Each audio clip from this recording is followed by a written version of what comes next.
देश में बेरोजगारी दर 7.5% है, लेकिन जिस हरियाणा में गोली तक चल गई वहां 24.6% है, राजस्थान में 22.2%, जम्मू और कश्मीर में 18.3% और बिहार में 13.3% है। तो आपको बता दें कि दरअसल ये वो राज्य हैं जहां पर नौजवानों की चाहत में फौजी बनना भी शामिल है। सेना में यूपी के जवानों की हिस्सेदारी 10% है, इतनी ही हिस्सेदारी पंजाब की भी है। राजस्थान की 9% है, महाराष्ट्र की 8% है, हिमाचल प्रदेश की बात करें तो 7%, जबकि बिहार, ये देखिए राजस्थान आपके सामने जो आंकड़े हैं 9% सेना में हिस्सेदारी। इसके अलावा महाराष्ट्र में आप देखिए 8% सेना में हिस्सेदारी। इसके अलावा हम अगले राज्य की बात करें हिमाचल प्रदेश की, यहां से भी 7% की हिस्सेदारी सेना में है। ये अलग अलग राज्यों के जरिए हम ये आंकड़े आपको दिखा रहे हैं। बिहार से 6% हिस्सेदारी है सेना में। उसके बाद अगला राज्य आपके सामने हरियाणा, यहां से 6% की हिस्सेदारी सेना में। तो आपके सामने ये पूरे आंकड़े हैं, अलग अलग राज्यों के जरिए हम आपको बता रहे हैं कि किस राज्य की कितनी हिस्सेदारी है। लेकिन यहां के नौजवानों को लगता है कि अब जवान बनने का उनका सपना अधूरा रह जाएगा और सियासत का तो काम ही है टूटे हुए सपनों की बुनियाद पर अपनी राजनीति की इमारत खड़ी करना। देश के कई हिस्सों में हिंसा हुई तो विपक्ष ने मोदी सरकार के खिलाफ मोर्चा खोल दिया।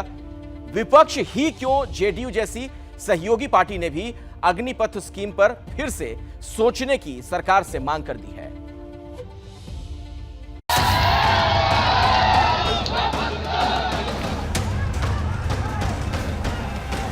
18 साल के बच्चे की भर्ती करेंगे, 22 साल में उसको बंदूक और बंदूक का लाइसेंस थमा के छोड़ देंगे। आप क्या बनाना चाहते हैं देश को, किस दिशा में ले जाना चाह रहे हैं?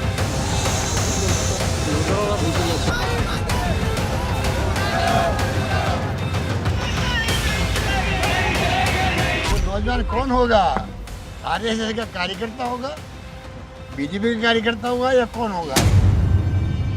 विपक्ष के तेवर से तय तो पहले ही हो गया था कि अग्निपथ योजना पर सियासी घमासान मचेगा, लेकिन जब नौजवानों का गुस्सा फूटा तो फिर मौका भी था और सियासी दस्तूर भी सरकार से हिसाब किताब बराबर करने का। नौजवानों के पक्ष में विपक्ष के नेताओं के ट्वीट सोशल मीडिया में लहराने लगे। राहुल गांधी, प्रियंका गांधी, अरविंद केजरीवाल, अखिलेश यादव, मायावती, सबके निशाने पर थी मोदी सरकार की अग्निपथ योजना। विपक्ष के इस योजना पर सरकार से कुछ सवाल हैं। सिर्फ 4 साल के लिए भर्ती क्यों? 4 साल बाद नौजवानों के भविष्य का क्या होगा? पेंशन और रैंक क्यों नहीं दी जा रही? स्थायी भर्ती प्रक्रिया खत्म क्यों की गई? अब इस मुद्दे पर लगी आग के बाद कांग्रेस मोदी सरकार को सड़क से संसद तक घेरने का प्लान बना रही है। अगर सरकार कोई ऐसी जन कल्याण की योजना की घोषणा करती तो लोग तो खुशियां मनाते ना, सड़कों पे आके नाचते, धन्यवाद करते। आज लोग विरोध क्यों कर रहे हैं? क्योंकि ये जो सेना की भर्ती के साथ उसकी प्रक्रिया है एक, और ये सरकारें बहुत आई चली गई, लेकिन सेना की सैंक्टिटी अलग होती है। कहा गया कि 4 साल के बाद उनको प्रायोरिटी मिलेगी नौकरी करने के लिए, अब नहीं दे पाए तो फिर उनका फ्रस्ट्रेशन किस लेवल पे जाके खत्म होगा? अग्निपथ भर्ती योजना लाई है सरकार, इसको तुरंत वापस लिया जाए, क्योंकि ये योजना ना तो राष्ट्र की सुरक्षा के हित में है। जो राष्ट्र चारों तरफ से देश के दुश्मनों से घिरा हो, चीन और पाकिस्तान सर के, उस राष्ट्र को अपनी सुरक्षा को बड़ी गंभीरता से लेना चाहिए। कांग्रेस तो विपक्ष में है, लेकिन युवाओं के रोजगार का मुद्दा उठाने वाले बीजेपी के अपने सांसद वरुण गांधी भी इस योजना पर सवाल उठा रहे हैं। वरुण गांधी ने रक्षा मंत्री को चिट्ठी लिखकर सवाल किया है कि कोरोना के चलते जिन नौजवानों की उम्र बढ़ गई है उनके बारे में भी सोचना होगा। एक तरफ अग्निपथ योजना पर सवाल उठ रहे हैं तो दूसरी तरफ सरकार भी इस योजना को लेकर युवाओं में भरोसा पैदा करने की कोशिश कर रही है। बीजेपी शासित राज्यों के मुख्यमंत्री युवाओं को यह भरोसा दिला रहे हैं कि अग्निवीर बनने के बाद राज्य की नौकरियों में उन्हें प्राथमिकता दी जाएगी। 4 साल के अंदर आपको वो सब कुछ फायदा मिलेगा जो एक फौजी जवान को मिलता है। आपकी पे भी है, और जब आप 4 साल के बाद जाएंगे तो आपके पास बिना टैक्स का एक बैंक बैलेंस भी होगा। बेरोजगारी देश की सबसे बड़ी समस्या है। उसका समाधान निकालने के लिए सरकार ने ये योजना शुरू की है, लेकिन अब यही योजना उसके गले की फांस बन गई है और विपक्ष को विरोध की सांस मिल गई है।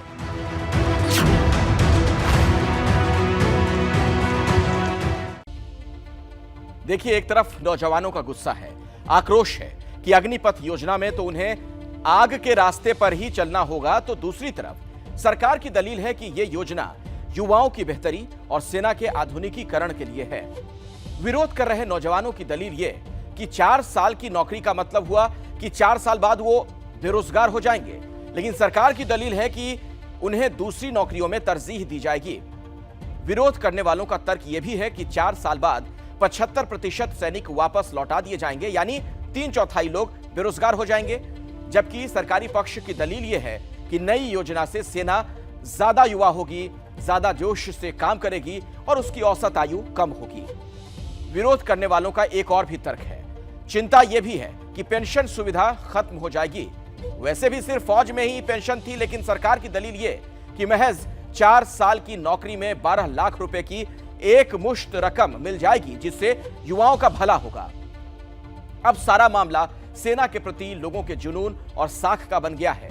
सेना के प्रति सम्मान की भावना हर हिंदुस्तानी में है। उसमें भी प्रधानमंत्री मोदी को अपने तीज त्योहार वाले दिन सेना के बीच ही बिताते हैं। इस लिहाज से सरकार की चुनौती और बढ़ जाती है कि कैसे वो युवाओं का भरोसा बहाल करे। देश की सेना के लिए प्रधानमंत्री नरेंद्र मोदी का प्रेम किसी से छिपा नहीं है, लेकिन अब उसी सेना में भर्ती को लेकर शुरू की गई योजना को लेकर सरकार की मंशा पर सवाल उठ रहे हैं।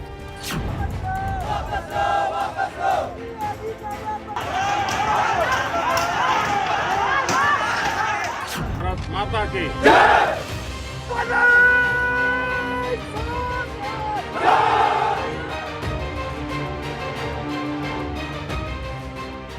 वो प्रधानमंत्री जिन्होंने पिछले 8 सालों में दिवाली अपने परिवार की बजाय देश के जवानों के साथ मनाई, उनके सुख दुख बांटे। मैं आपके बीच आया हूं क्योंकि आप मेरे परिवार के, आप ही मेरा परिवार है, और इसलिए मेरे अपने परिवार के बीच दीपावली मनाना, उनके सुख दुख को समझना, हो सके तो उस धरती पर जाकर के अनुभव करना।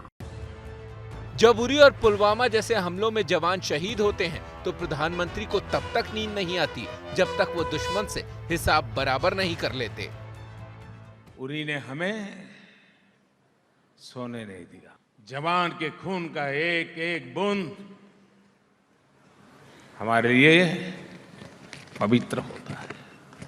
जो आग उस जवान के दिल में थी, वही आग इस प्रधानमंत्री के दिल में।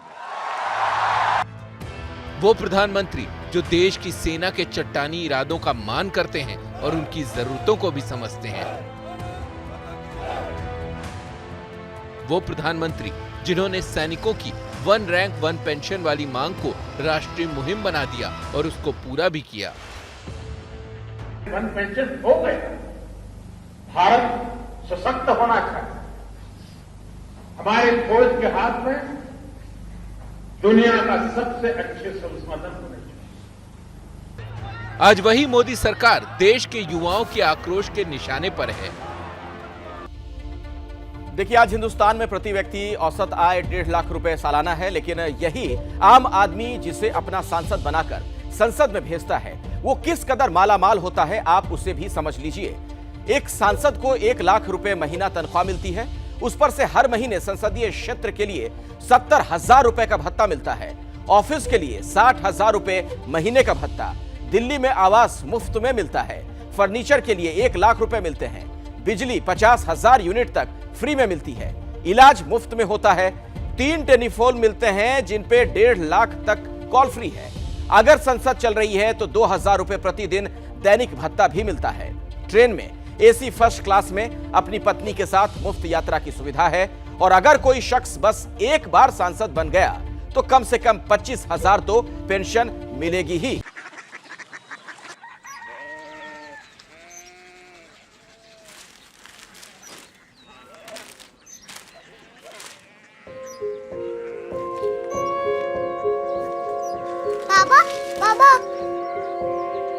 सिटी জানি না।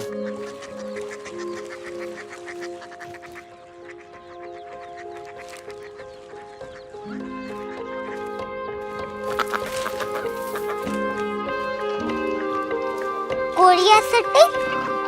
हाँ।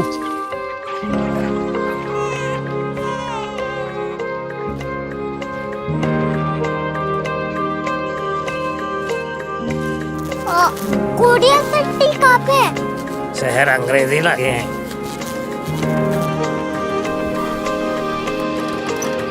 Korea city.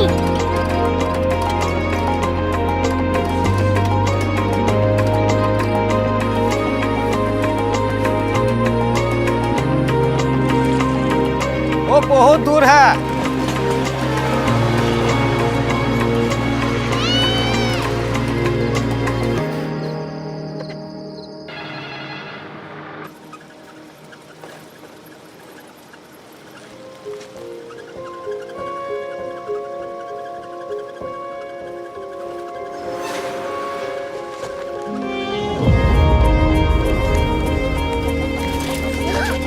Korea city.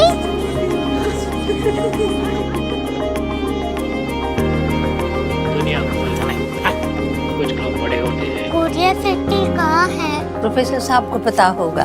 हो ये छोटा वाला ग्लोब लगता है और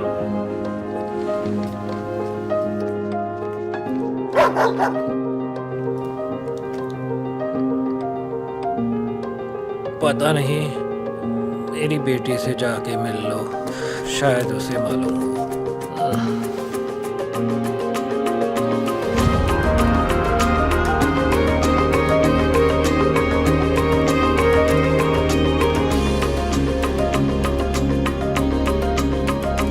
हाय, बाबा ने भेजा है। Come here. Korea city. Korea city नहीं, क्यूरियोसिटी। वो क्या? That's what brought you here?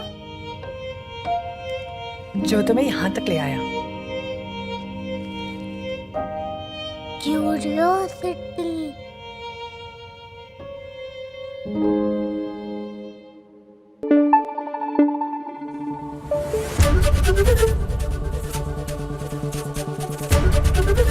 ABP news आपको रखे आगे।